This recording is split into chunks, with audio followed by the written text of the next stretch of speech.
Hello there, I am Malika Foster. Parents have the very important responsibility of training their children to be well rounded, fully functioning, and godly individuals. They should be trained to be good people, good workers, good husbands, good wives, and ultimately, they should be trained to be future citizens of heaven. Hello, everyone.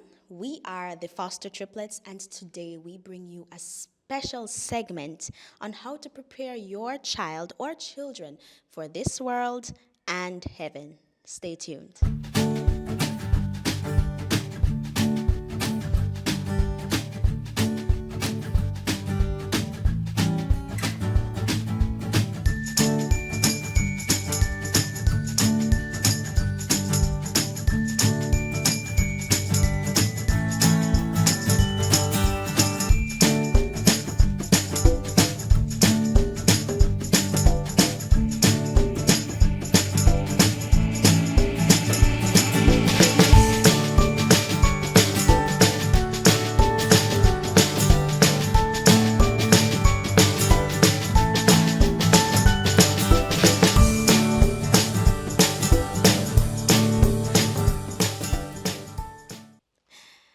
Welcome back, everyone. Thank you so much for joining us. As you can see, we are not parents, so we are not fully qualified to speak on the nuances of parenting and how to bring your children up for the better good of themselves and society as well. And so, with us today, we have Markquin and Nicole Foster, also known as the parents of the Foster Triplets, to help us understand or to give us the bigger picture on parenting. Welcome, Mom and Dad. Thank you. Thank you for having us. First and foremost, when does parenting begin? Some say that parenting begins when the child is born, others say that parenting begins right where the terrible two hits. When children recognize that they can get their way and they start using their way in various aspects of their lives, like breaking toys or Throwing tantrums. throwing tantrums. When does parenting begin? Parenting starts before the child is born. As a matter of fact, I could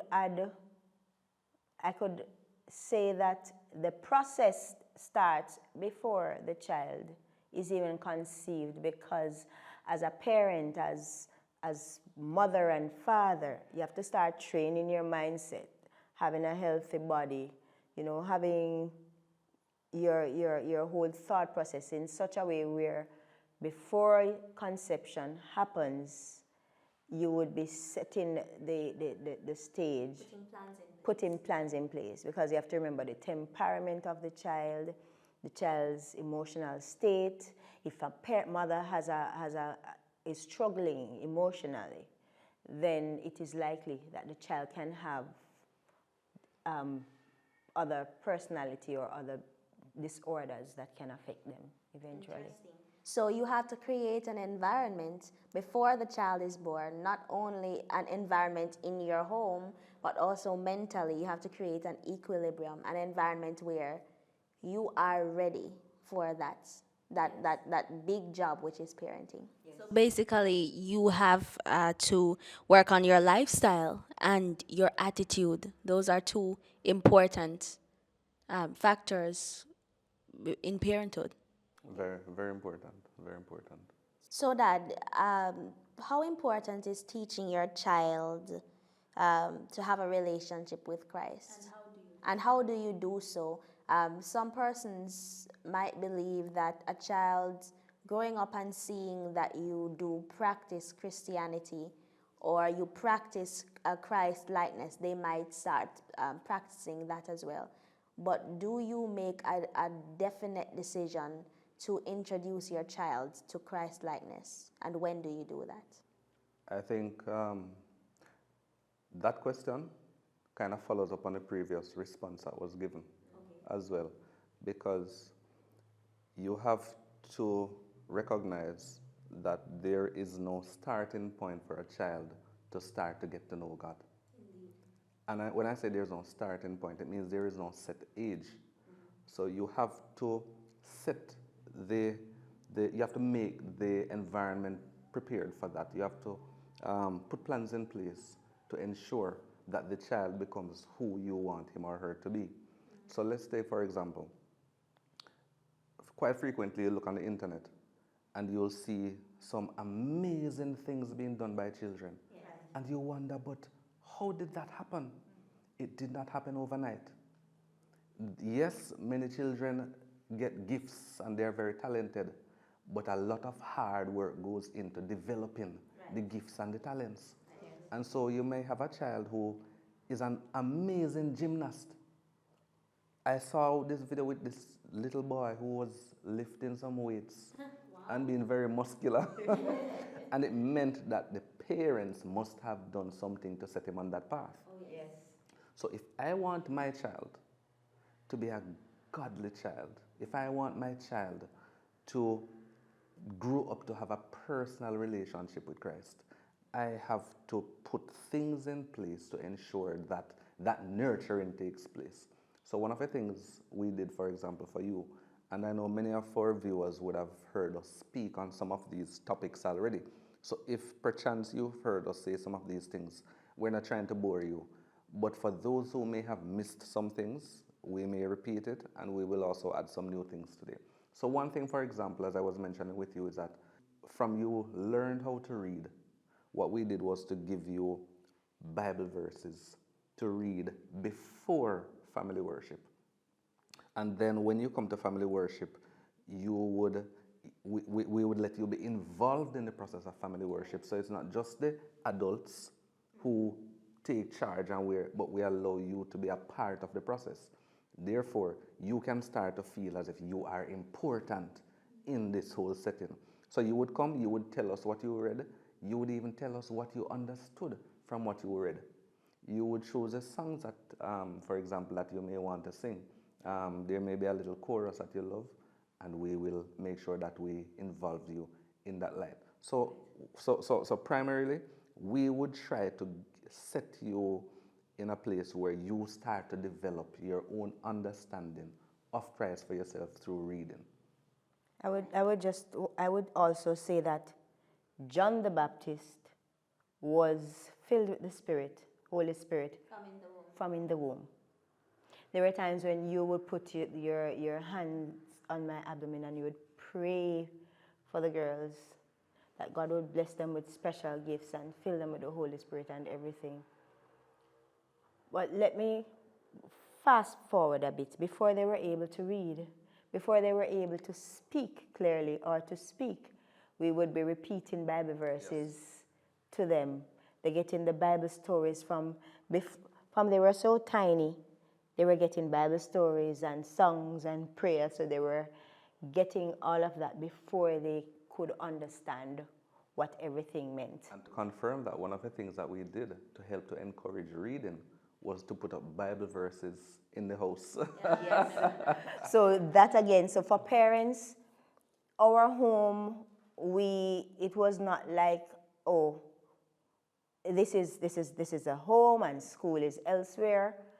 Inside of their room, inside of different places, Everywhere in the house. Everywhere was labeled window, table, door, Bible verse. At one point, we would put like the dress or a pair of socks and paste them on the wall and label them.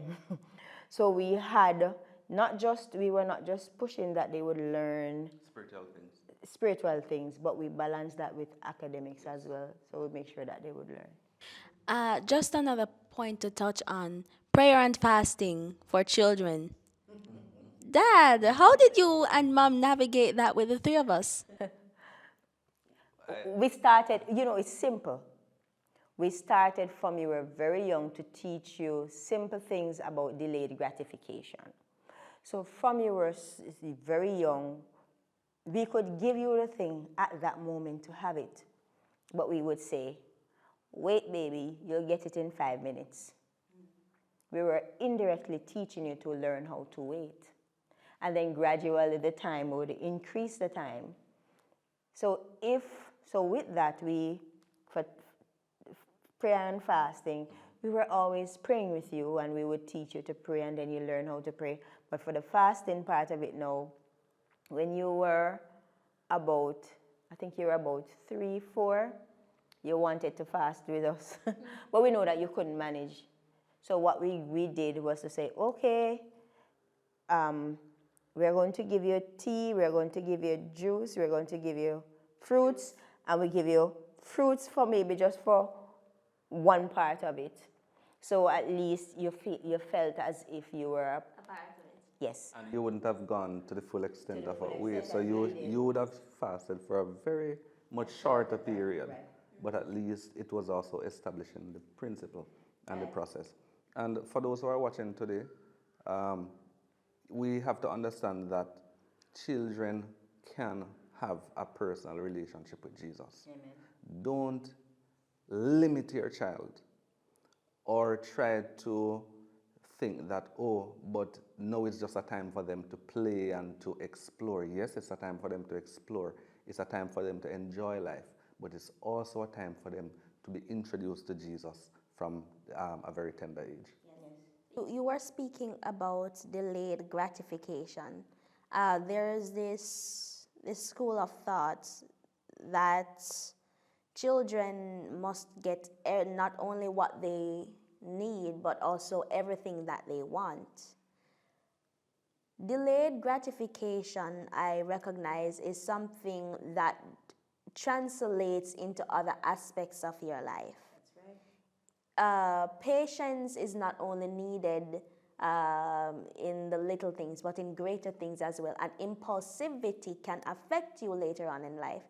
So how does balancing the needs and the wants help in later life in other aspects?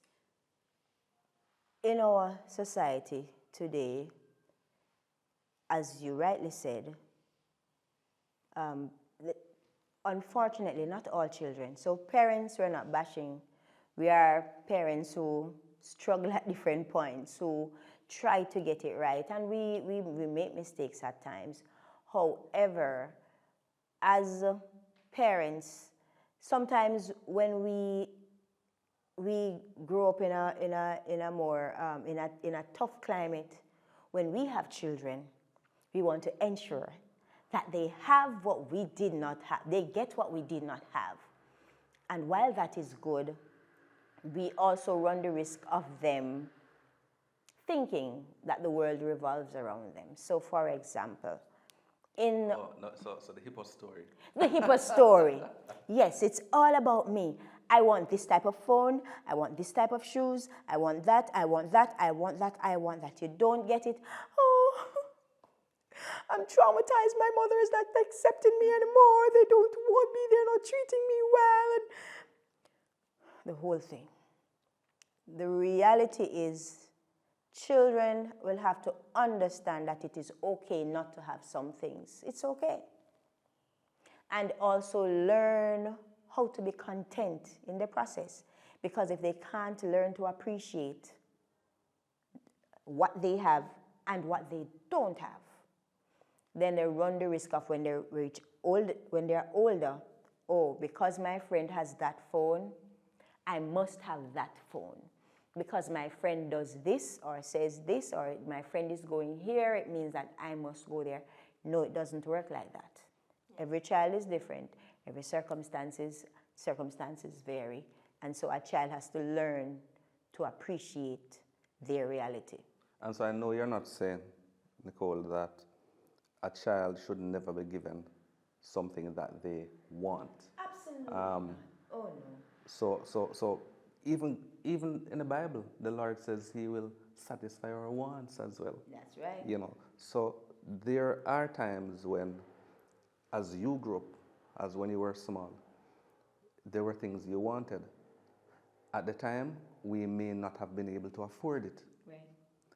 And we tried to, as we things would happen in terms of financially, we may be at a point where maybe you could have it.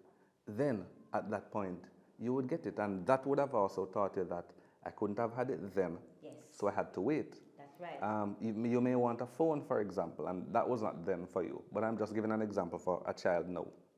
A child may want a phone, and based on the different factors, the parents may decide, okay, I'll give the child a phone, but the child may ask for an iPhone. But you may think that, why would I need to give my young child an iPhone? Or even a phone for that matter. But Or even a phone for that matter. But then again, we know there are different circumstances that will differ in different families and their different family settings. That's right. But you may then say, okay, let me give that child, my son or my daughter, another one that is not of very great value. Or it could even be a hand-me-down, and you still have to be grateful for even those things. Exactly, exactly. And all of those things teach you how to appreciate. And another thing is, we must teach our children how to take care of the gifts that they're given. Yes. So I don't think that a child should get something today, for example, a toy, and the child just wrecks it and treats it anyway and throws it away and said, oh, I don't like it anymore. And tomorrow he or she comes and he asks for another toy, and we say, okay, I can afford it. So you go and you get a different toy instead, and you give it to the child, and he plays with it for a short while, gets tired of it, throws it out. It's in the mud, it's in the rain, it's in the sun, and it's just left there, and he wants another one. Or he just breaks it apart and then expects you to buy another one. We're not helping our children like that. How do you address that though as a parent? Can you think of a time when perhaps you had something or you break it and there were consequences? How you learned the lesson of taking care of the things that you have? I don't remember really breaking what I had, because being a good steward was very much ingrained in us from we were very little. And one of the reasons for that is that we didn't have a lot of money to be able to replace something as quickly. So you learn from early. Yes. You can't break something, you have to take care of it. And we learned when as a child and you grow up not being able to be a good steward, later on when you're asked to take care of something, you don't give your best. When you have to take care of someone, say you become a husband, you don't take care of your wife properly because you didn't learn to be a good steward. Or if I didn't learn to be a good steward when I was younger, maybe it would translate in the future or if I become a wife, right? Or in the workplace. Or in the workplace. So I do remember a situation though, Dad. It wasn't a toy, but I remember that my emotions got the better of me. I was about 5 at the time, and there was this bottle of baby powder, and in my childish rage, Yeah, something like that. You were angry. I was angry. I started dumping the baby powder onto the ground. All over the floor. That saw me, he went back out of the room and left me. He waited for me to finish my tantrum. And after I finished, Dad came back in and told me, well, now that you've finished your tantrum, now it's time to clean up. So now I had to try to figure a way to get back the powder into the bottle. And I didn't know how to do that.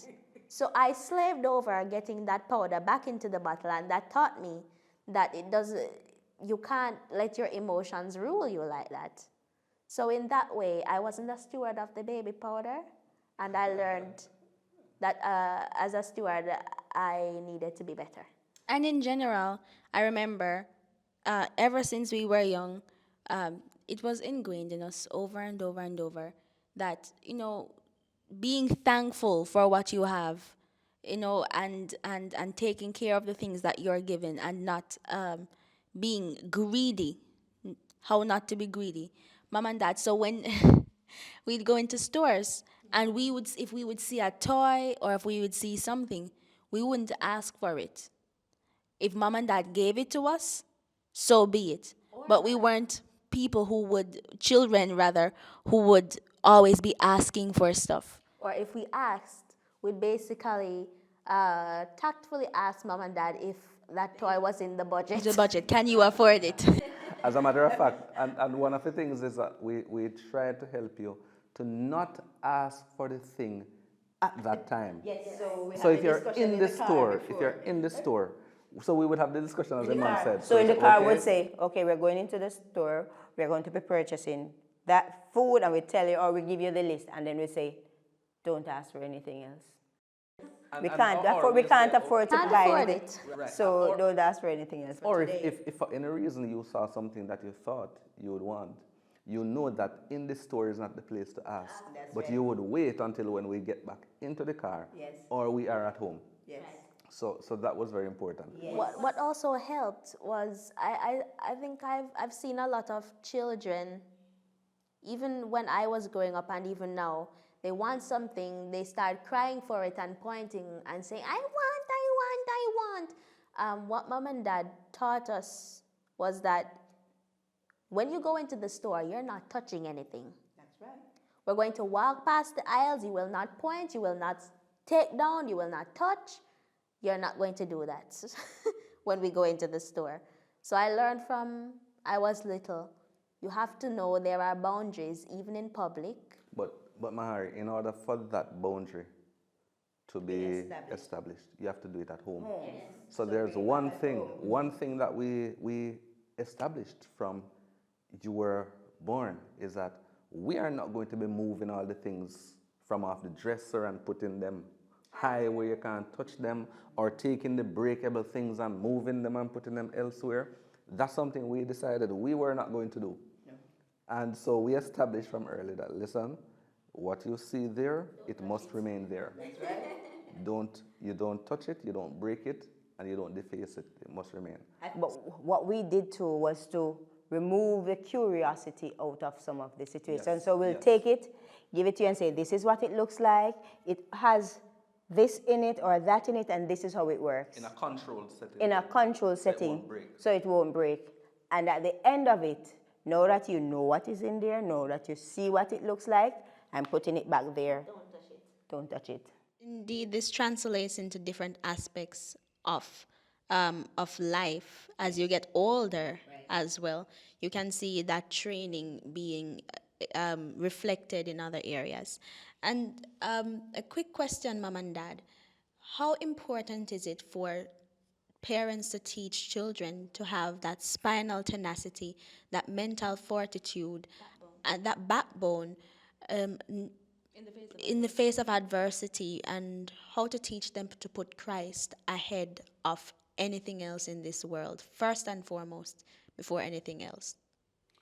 Well, the fact of the matter is that the world is not going to have mercy on you. That's right. There are predators out there, and predators come in different forms. So you have predators that may come in the form of thieves who may steal things, maybe in the form of physical attacks and violence, or emotional attacks.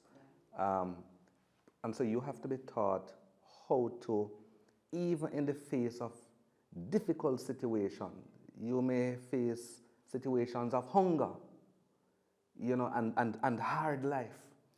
But you have to understand that even though life is hard, I cannot just wilt away and stop living. You have to keep on living. You have to keep on fighting. You have to keep on. And I'm sure most of our viewers would have heard the analogy of the butterfly coming out of the cocoon. And in order for that butterfly to come out of the cocoon alive, it has to force its way out. It has to push. It has to fight. And it's the same thing for us. We have to fight, and we have to learn how to not just roll over and give up, but we have to keep fighting and keep pressing. And not only is it important for us to remain alive, but it strengthens the muscles. Yes. It strengthens the mental faculties and your ability to withstand difficult situations. So it starts with simple things, and we fight through those simple things. And when things get harder, we also learn how to stand under those pressures. Let's use an example. Children are playing, and it's okay to lose. So teaching the children from early, it's okay not to win all the time. and good sportsmanship. You don't have to play to win, but you can guide someone and help someone within that race, and everyone wins. You don't have to cry when you lose. And you don't have to cry when you lose. So building that mental fortitude also is to allow children to love and accept themselves for who they are. It's okay to be short. It's okay to be tall. It's okay to be Not so small, but not so small-bodied. It's okay to be small-bodied. It's okay to have kinky hair. It's okay to have straight hair. It's okay to have dark skin. It's okay to have a different skin tone. It's fine. Use the scriptures as well, Bible verses, stories in the Bible of how people stood for what they believed in, and use those as character building tools for them to see that it is okay to stand out and to be different. It's all right. Yes. You don't have to be like everybody else. Right.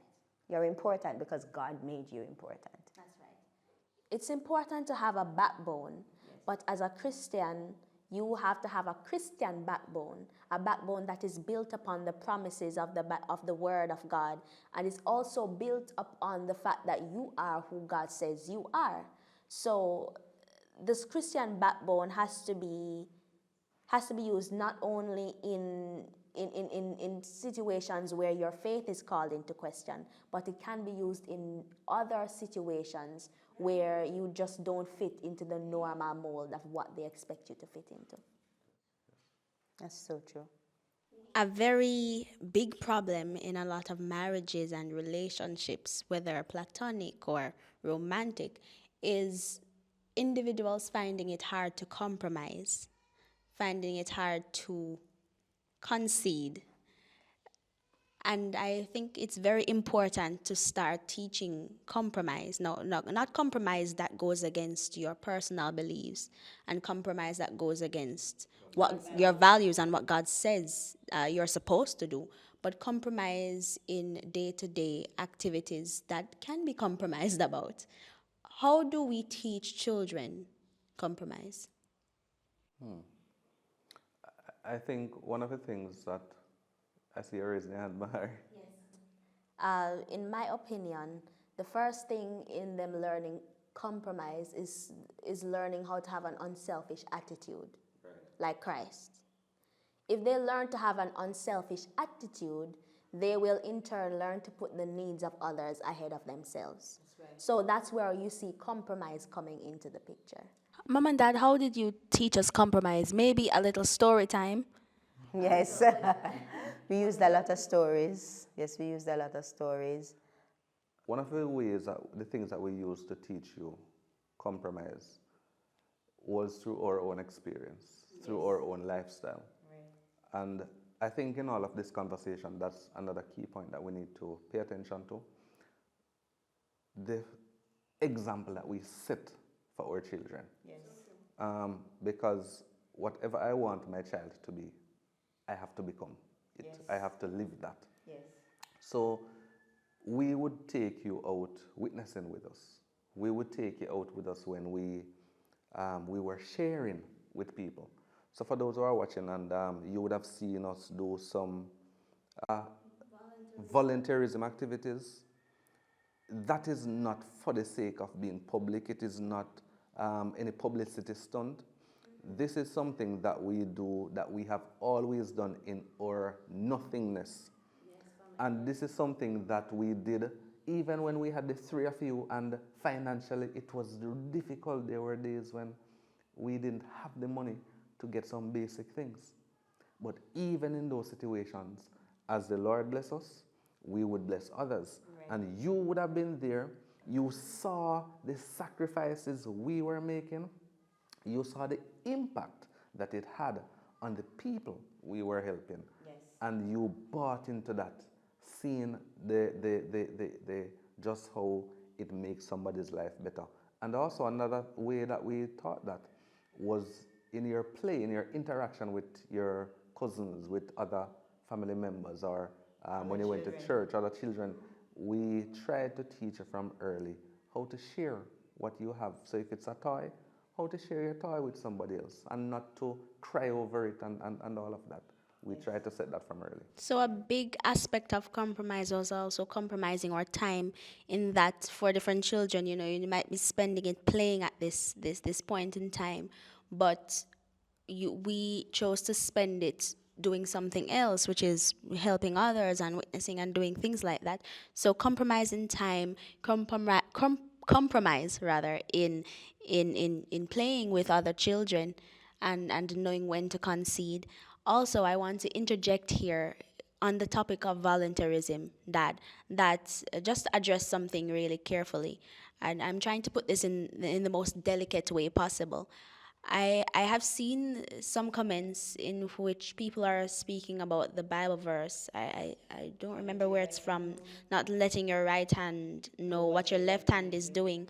And I believe that that is extremely paramount in voluntarism. However, in what we do, we also involve other people to partner with us in the voluntarism projects that we do. And so if in some of them, because there are other private projects that we do many private projects that we do not publicize. And so for the ones that we have garnered your partnership, we want to have evidence out there so you can see where your money is going. And so it's not about showing off. It's about showing you, the donor, the person that is partnering with us, that we are using the money that you sent to us for good. And you are making a difference. And I think also, if we had it our way, let me tell you, you would not know. We would not record it. Because one thing, ever since we were little, I have this shoving a camera in people's face after you give them food or money or medical help. It just seems so Dehumanizing. yes, and the whole the gift. It's just like the value of the gift just drops, and that person is no longer a human. They are a project, and they're someone who gives you fame and glory for what you have done for them. And if as I said before, if we had it our way, And that you is true, wouldn't and I know. can attest to that because I remember even when we were going out on the Pack a Bag initiative, I think it was. Yes. And we wanted to take a few photographs for evidence. Yes. And they would not have it. They would not have it, and they were so uncomfortable. And we were uncomfortable, but because of the nature of it. But what we would say to the person is, all right, just put the bag at your feet and we'll just take it. Until we reach a point and we said, all right, Lord, we'll continue without. See in the sensitivity with the projects as well, in that there are no faces shown, and we try to protect the privacy of the individual. We came right off course at that point just now, but I really wanted to focus on that for a little bit. Mahari. Sorry. This is very important. We learned compromise through mom and dad's relationship as well. Seeing how they compromise with each other, because, of course, coming into marriage, you are two independent persons. You both have your own feelings, your own opinions. Yes, but you but you have learned to merge those, to compromise, to have a warm and unified union. And that example that you have shown has affected us and how we compromise, how we've learned to compromise as well. So leading by example, how we've been constantly stressing leading by example, for all of the points that we've made. Leading by example as the parent is very important. So let me be quick to say that if you're trying to teach your child compromise or any specific lesson that is not being perpetuated in your own life, you're going to have a hard time. And not only will you have a hard time, but your message of compromise or whatever you're teaching your child will be met with resistance and rebellion, because when children see that you are not living what you're trying to teach them, they see the problem and it festering this level of distrust for you and Fostering a level of distrust. fostering a level of distrust for you and for what festering I said? Yes, ma'am. Oh, honey, that wasn't nice. You're fostering an atmosphere of distrust for what you're saying and a distrust of the value that you're trying to teach that child. There's something else I wanted to add to this conversation, and that is it is important, and let me talk to some young person that is out there watching this. Don't run into marriage or into relationships, because a lot of times children suffer because of the relationship that you would have embarked on. Yes. So this whole process of child rearing and training children is not really about conception, you know. The preparation has to be from your even choosing a life partner. That's right. Because unfortunately, and I know that there are single parents watching, and we're not trying to make anybody feel uncomfortable. Good job, single parents. Yes. Keep it up. Keep it up. Keep fighting. Yes. Keep fighting. Yes, and I'm going to add something else to that, really, single parents. But I know there are single parents watching, and you probably would look back and think that, oh, you know, where did I go wrong? And I know you didn't plan for this, to parent a child by yourself. Yes. We also have to be sensitive in having this conversation too, because there are some persons who did not choose to have a child, That's right. but they had some unfortunate situation Yes. that caused them to have to bring a child into this world. So we're also sensitive to that. Yes. But know that you're a single parent. Get support, because you cannot do it alone. Yes. It is so important to have both parents involved in a child's life, but sometimes it's just not possible Yes. for different reasons. Sometimes by choice, yes. Sometimes you don't have a choice. Sometimes by choice you have to, for the good of the child and the well-being of the child, You just have to cut. you have to protect that child and move that child out of certain environments in order to protect the child. Yes. But get support. You know, you have ensure that you have a supportive family. Whether it be church. and that's the point. Whether it be a church family or it be the extended family with your family members, but you cannot do it alone. And I also say to family members who are watching, learn how to value the good values of a member of your family who is trying to do the best for their child. Yes. Because sometimes you have good intentions for your child and you're trying to give them, to train them with good values. And unfortunately, sometimes you have family members who are cutting away and breaking down that which you're trying to build up. So as a family member, let me encourage you, support your extended family when they're trying to give good values to their children. Let me give a practical example. The mother or the father might say, I don't give my child sugar. Don't hide and give the child sweets. I don't give my child chicken or beef. Don't hide and give them. It's different from saying he doesn't like it. Yes. It's different. If he doesn't like it at home, sometimes children will like it in a different environment. You understand? But even if you don't understand or respect the decision of the parent to do certain things in the family for the child, they are still the parents. So you have to respect that. So if they speak a certain way, if they don't shout or scream, or just keep it. Just hold it until you're no longer in the presence of the child, and then you can have your conversation. But always show respect to the values or the morals of the parent or parents that they're trying to instill in their child. We've been consistently talking about raising your child in the fear of the Lord, but there are times when maybe you weren't a Christian and you were raising your child with different values. What is the advice that you would give for someone who might not have been practicing these values up until a certain point of the child's life and would like to make a change now and would like to implement Christian values? Well, what a question. That's a very serious question because it's very practical. It is what is for real, it's really out there. And what I would say is you have to be that example for that child first and foremost.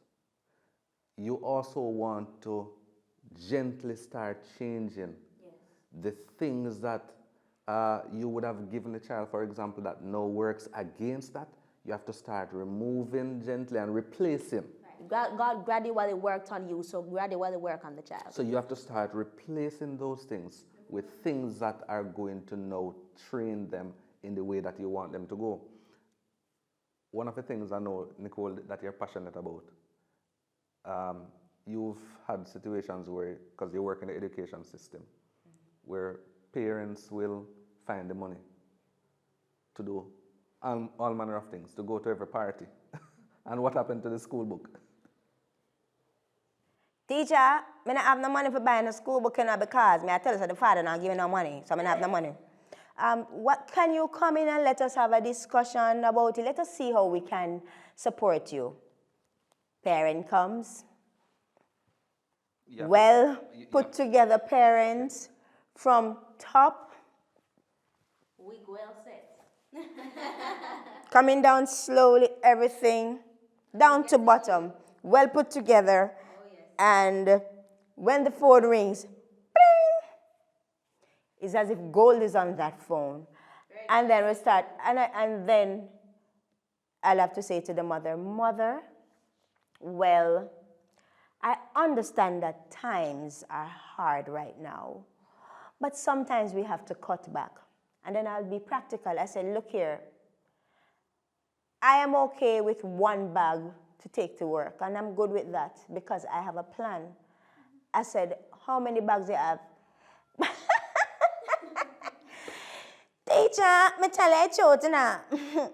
Me have to have the bag for match my shoes because me can't make nobody make me look all up. Translate.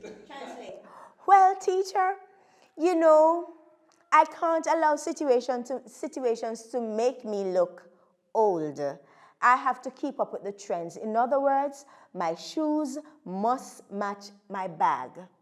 And my accessories must match the outfits. I said, but the book only cost 2,000 Jamaican dollars. I mean, that's for the eyelash and for the nails, and that's enough. Just skip it for a few days and buy that, and then you can perhaps. All right, teacher. So this was unscripted. This was not planned. So sometimes it's priority. Parents have to learn to prioritize because you have to see the children as, you have to do all in your power to ensure that they succeed or they become successful. So you have to be willing to do that. I think one of the things too about change. Yes, in terms of, for example, the child is not going to church. Child is not used to a Christian schedule or a Christian lifestyle, just as you weren't. So now that you're changing, how do you make that change easier for the child? Be honest. Say to the child, I am learning too. It is not easy for me. I'm accustomed to doing that at this time, but no, because we have accepted Christ, or no, we are changing our diet, or we're now exercising. This is what we have to do. Show them the advantages of it. Have the discussion, have the dialogue. Hear their discomfort, and you answer them in a non-judgmental way. And you also find healthy alternatives for whatever they used to do. Healthy alternatives and use incentives. Yes. Okay, if you learn 2 Bible verses for this week, you will get that and that. And guess what? You help with the Bible verses too. Sometimes you're doing things around the house and you're repeating the Bible verses so they can hear that you're practicing. And it's encouraging as well. In order to be a well-rounded individual, in order to function adequately in society, in your business, in school, in a relationship, you have to take into account the financial aspect of things. So, budgeting starts from childhood. Yes. How does that happen, mom and dad?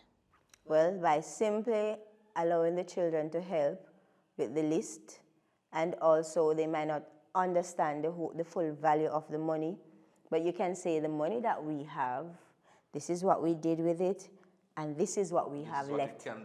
And this is what it can do. And they help to pick up the things in the supermarket, and they help to tally. They might not be able to tally, but you can say, okay, I have this left, and it can buy you a pack of peanuts. So at least they realize that it's not that you're trying to withhold everything, but you're trying your best. And Start them out with a piggy bank. Start them out, yes. Let them learn to save too. Let them also learn during time their give back in offering as well. And I would say to a young person now, or be a teenager or someone in early adulthood, I would say try to be involved in the runnings of the home. Know what the light bill is like. Because sometimes if you don't know what the electricity bill looks like, you will not know how to conserve. And in conserving, you will realize that you can do more if you work together as a team. So learn about what is happening and try to be a part of the solution in the family, because every member in the family is a part of the team. Running quickly, Dad, how important is it to teach both our girls and our boys gentleness? Gentleness. So it's very important. As a matter of fact, in our culture, one of the things, yes, in the Jamaican context, and not just Jamaican context, but we find that it happens across the world, where we have a certain expectation of our girls, but the boys are left to be hard and rough and to basically they are not held at the same standard. But especially now, we need to ensure, so if you're a parent here watching, you have a son, pay more attention to teaching your son how to be gentle. Nothing is wrong with being gentle. As a matter of fact, when I was growing up, the boys were taught, oh, boys are not supposed to cry. So if you're a boy and you cry, you're called a sissy, you're called a softy, and you're called other names, and you're looked at that something is wrong with you. No, crying is just another emotion. And there are so many other emotions, and all of us have it. And sometimes, because we have taught the males who have now become men how to be hard and rough, when they hold everything in, they don't express themselves appropriately. And then it comes out in the wrong way. In the wrong way. So they fight and they get involved in conflicts that could have otherwise been avoided. And then when they get married, we also find that it translates into marriage as well. And there are different situations then that happens. So men, I still believe in how men used to open the door for ladies and would allow them to enter. I still believe in that. And it's not just for the men, because what we find now is that there are females who they don't want to accept that kindness being extended to them. Otherwise, some of them feel as if you are treating them as if they are weaklings. Okay, let's let's work on that a little, ladies who might have a little challenge with that. We're not saying that you're weak. Of course, lady, you can open your own door. You can close the car door for yourself. But you also want to receive that kindness, like the kindness that a lady of your caliber would receive. So when a gentleman opens the door for you, you dip your chin and say, "Thank you, sir," and you go right through that door. Not because you cannot open the door for yourself, but because you are receiving that respect and kindness from the gentleman who is offering it to you. Yes, and say thank you.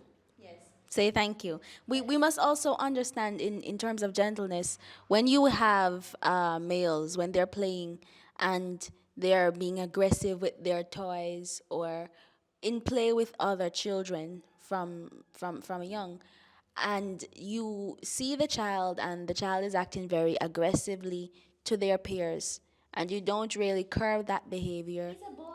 He's a boy, so he's going to play roughly with this person. He's going to hurt this person. And the child comes home with cuts and scrapes and bruises because, that it's okay, he's a boy. Maybe it is best for parents to really keep an eye on these encounters and curb these behaviors from young, because in having that aggression, um, just continuing into adulthood, it really is not a good idea. And so carrying that out from childhood is the best idea. And be reminded that the Bible always stresses that you must have a gentle and meek spirit. And by the way, Everyone. I don't think in this conversation we're saying that Boys should grow soft and they're not to know how to stand and be firm. Because I think both males and females must know how to be firm and how to stand when something is being done unjustly or that is being done wrong. So we're not saying it's not the same as being afraid to stand. Gentle does not equal weak. That's right. Jesus was gentle, but he wasn't weak. Which brings me to a different point, though, still on males and females. We believe that if we had sons, we would have raised them with the same expectation. So, not because we raise girls, we would be lenient with boys on some things and say, oh, it's because they are boys. I believe that as parents, when we have certain expectations of our males and we hold them accountable, then it helps them to become good partners. I remember I was at a location and sorry gentlemen, it's not that I'm looking for young men for the triplets. I'm not saying that. It's just that, yes, at this point now, well, even before now, Markquin and I, we have been praying for those young, godly men. And you've been keeping your eyes open for me, man. Well, if you want me to, I'll try. But now that they are at this stage, it's not that we're saying, oh, they're going to be jumping into relationships. No. However, as parents, we are praying that the Lord will keep the godly men for them. Same way how during Elijah time when Elijah said, Elijah, I'm the only one standing. The Lord says, be quiet. I have men in caves, in 50s, hiding and them and feeding them from the very table of the one that wants to kill them. So it's the same way we believe that the Lord has males there waiting for them. And not just for them, just for you, but for young ladies, don't sell yourself short. Stand to your principles and allow the Lord to guide you. Young men, don't sell yourself short. Yes. Oftentimes we tell women not to sell themselves short, but men, don't sell yourself short. If there are some principles that you stand by and you know you're standing on the principles of Christ, God is going to work it out. So you just have to be faithful. And which brings me to the point. You said you went to a specific location. Thank you. I went to a specific location and I was just looking because now we're at the point where we see ourselves as persons who provide support for not just our young ladies, but for other young ladies and other gentlemen. And I'm looking at the men and I'm saying, God, let me use it in patois. What happened to the men? It's not that good men are not around. I know that. But when I see the young men of today, how they speak, how they interact with each other, how they interact with females, how they even dress. It requires prayer. And I'm saying, God, what's happening? So I'm just saying to young men out there and young women, dressing appropriately is still relevant. Having the principles of Christ and holding on to those values, they are still relevant today. You just have to stand in the corner that you're in. And if you find yourself slackening up, and family members are telling you, or church members, or people in the community saying, "Oh, you're looking like this. You weren't like that before." Don't try to fit in. Just be the person who God intends for you to be, and the rewards will be great. Which carries us back to the point. Make sure, parents, you are raising the future as parents raising gentlemen and also ladies. You are raising the future husbands and wives of tomorrow. Yes. So how you raise your girl, you probably will raise her in a more sheltered environment, and then you might treat the boy as if he can grow wildly like a wildflower. Think of it this way. You're looking for a spouse for your daughter, and if the son that you are raising does not have the qualities that you will look for in a prospective spouse for your daughter, you're going wrong. So raise your children. I wouldn't say just be a helicopter parent. I'm saying if you shelter your daughter, shelter your son. Raise them in a way that is protected, because both males and females need to be protected from the dark world that we live in. And just to add on to that, I remember Dad made a point when we were being interviewed recently, and he said the same things that you're teaching your daughters, teach your sons. And it's in regard to taking care of the house, cooking and cleaning as well. Mom and Dad taught us to cook and clean, and if they had sons, they would teach them to cook, clean, wash, do everything that we know how to do. Because let me just say this, some people think it's cute to be a man that doesn't know how to take care of themselves. You know, someone who doesn't know how to cook and wash and clean. It's not cute, because it's not cute for a female who doesn't know how to do the same things. So learn how to if you don't know now, if you weren't taught, it is time to learn. It's not too late. It's a life skill, everyone. It is not something to have to put on your resume going into marriage. Like, oh, I'm a really good cook, you know, darling. No. It's a life skill. It's something to sustain you. So you have to learn it, gentlemen and ladies. You may never get married. You may never have someone who will take care of you. So you need to learn how to take care of yourself. Because remember, you need to pull your weight in marriage, and also you need to pull your weight when you're single. So you have to learn how to do these things for yourself and for the betterment of others as well. If I may add though, there are many persons who, through no fault of their own, would not have been given certain skills. So we have to also appreciate that. But then what we need to have is a person who has a desire to grow. Because that's one of the other things in terms of compromise, even when it comes to relationships. If the person may not be where he or she is going to be or should be, but if a person has a desire, has the right attitude to grow and to learn, then the person is on the right path. Treating your boys and your girls equally, and treating them this way in terms of having certain responsibilities for them in the home. So you have a little broom for your child, and you're going to sweep your room, you're going to spread your bed, you're going to ensure that it is clean.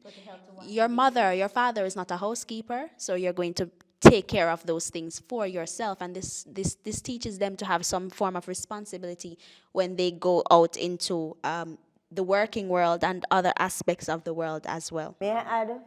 Soft skills. We generally teach our children to be good students, to be good workers, because you go out there, you get a good education, you go and you learn the technical skills. But what we're finding now is that they are coming into the workforce with very little soft skills. They don't know the little common courtesies and manners and those things. So coming in as a person who assists in hiring employees, you realize that as parents, I'm saying, there are some things they are not going to learn in school, at the university level. They go to the university level and they come back and they still don't know basic manners. That must be taught from home. So having an empathetic spirit as well, not laughing when someone is down. A lot of children, I don't know where they have got. I've seen it a lot recently, and even when I was a child, where someone falls, they begin laughing.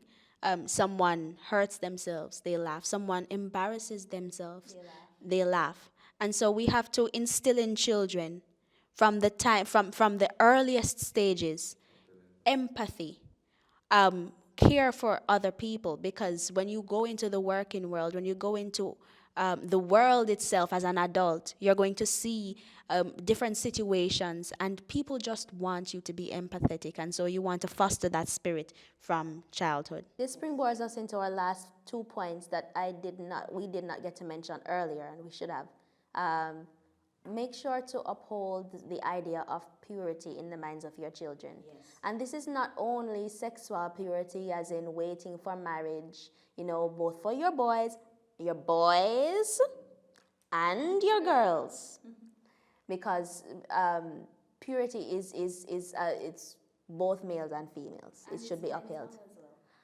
And purity is not only sexual, it's also mental, your mental purity, your spiritual purity.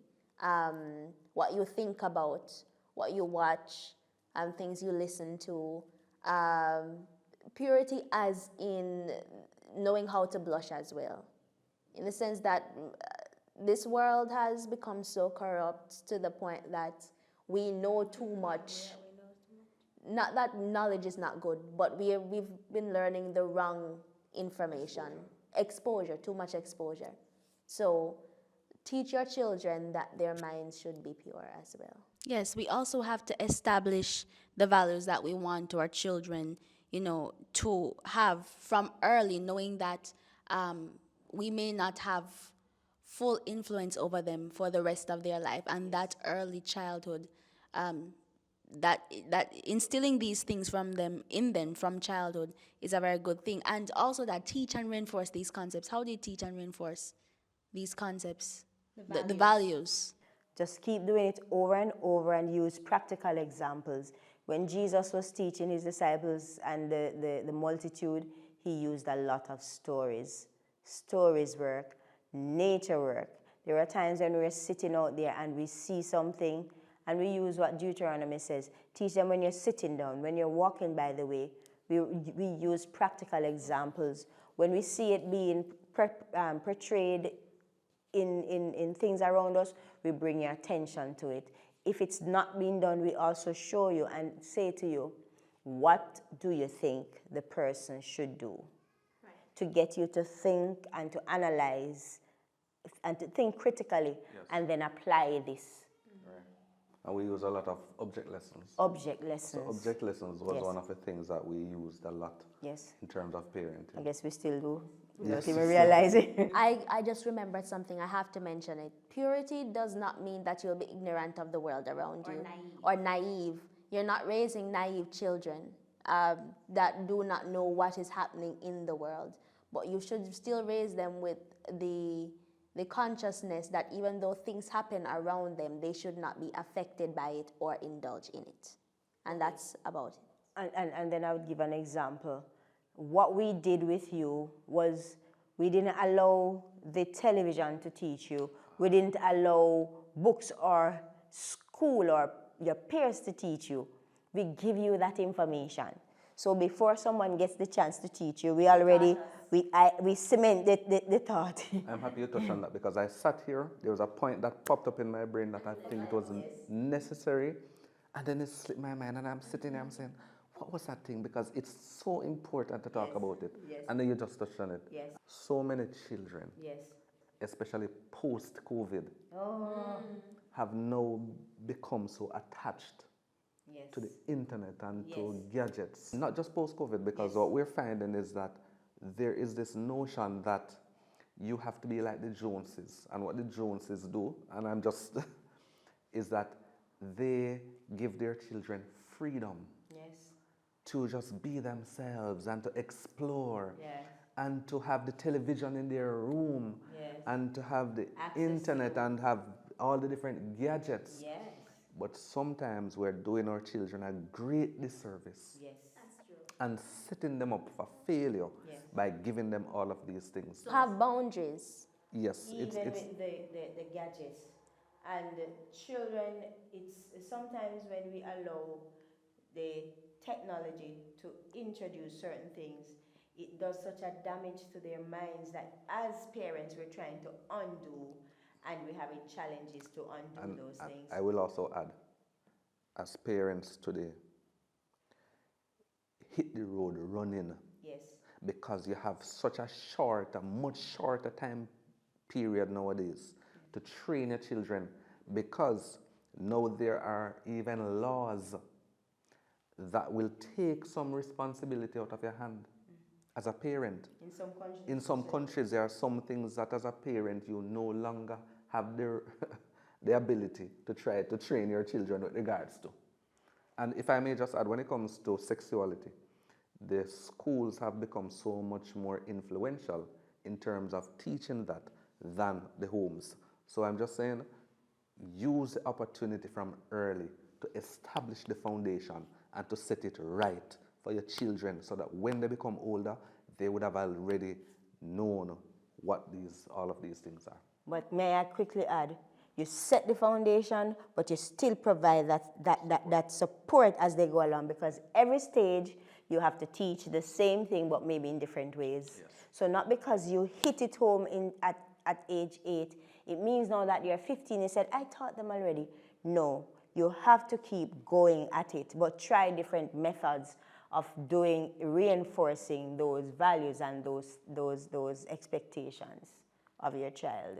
Right, and also don't feed into this new narrative of lessening the boundaries around children, because whether you teach them nothing or you teach them something, you are still teaching them something.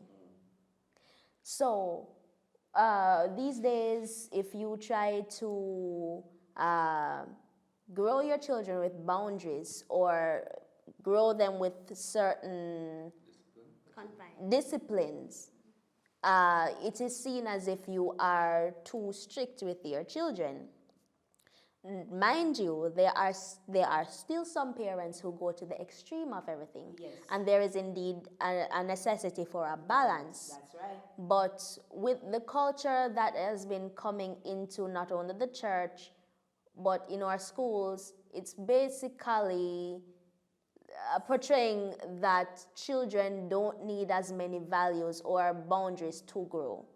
So have your boundaries set and stick to them, because although the child might not like those boundaries, without those boundaries, they feel as if they were just floundering in the wind. So keep those boundaries because it's important.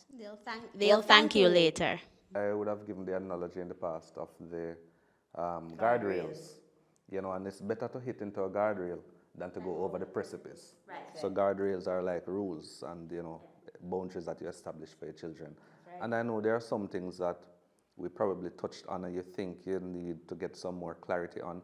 Feel free to place that into the chat. We will go back through. We will try to touch on that again. Or if there's a question you have that we by the way, we do not claim to be professional and perfect parents. That's right. Oh boy, did we make mistakes? Lots of them.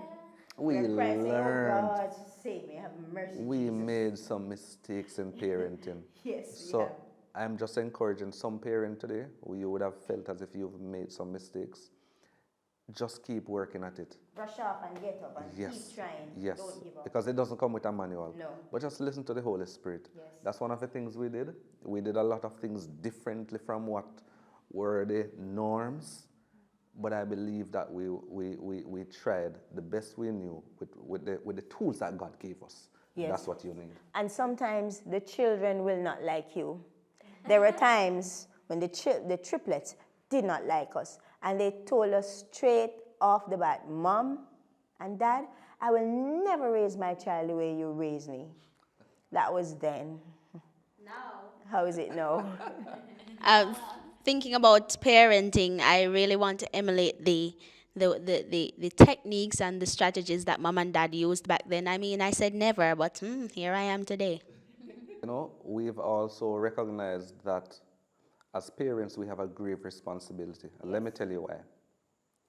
If we don't, within the right framework and context, With the right emotions.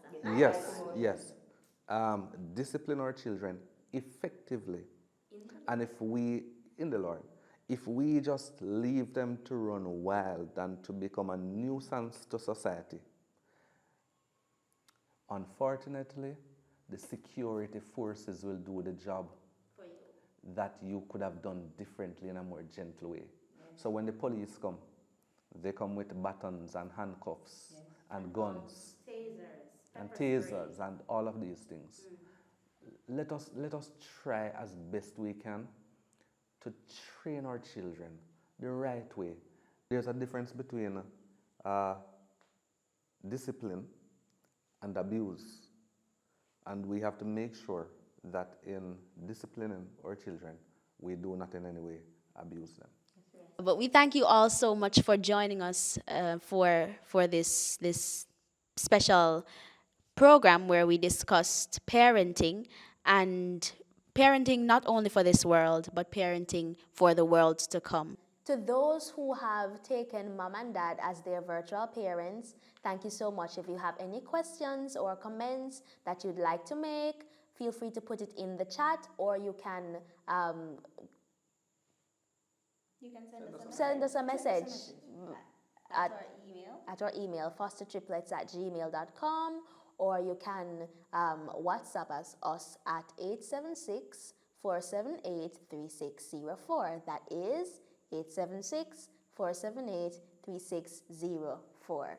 And if you do not want us to open that email and your mom and dad, your virtual mom and dad, to be the only ones to see that, please make sure to place inside of the, what do you call it? The subject, mom and dad. And we will leave it alone, and your mother and father will take care of that letter. So don't worry about it. Because we are so generous, we have loaned them to you. Loaned. But thank you so very much for joining us on this program. We hope to see you again for another special broadcast. We'll be having more of these in the future, so stay tuned, everyone. And if you want to know when we are posting those videos, or even doing live videos, because one is going to be coming up very soon, I can tell you, remember to like this video, share, and if you want to be notified when we post content like this, press that subscribe button and click the notification bell right next to the subscribe button. And the subscribe button is located right below this video. So go on down and you see that red button that says subscribe. Click it and the notification bell. Thank you all so How much. much do they have to pay to subscribe? Oh, it is completely free. You just need to click that button. And we're not talking, when you download an app and they say sign up is free, but it means that there will be in-app purchases still. There's no in-app purchase, okay? It's totally free, so you can go ahead and do so if you so desire. If you are a part of our Facebook family, thank you so much. And if you'd like to join, you can go on Facebook at the Foster Triplets, and you can become a follower and a part of our family there. As on Instagram at the same handle as well. Thank you so much for watching. We are the Foster Triplets And the parents. The foster parents. And we'll see you next time.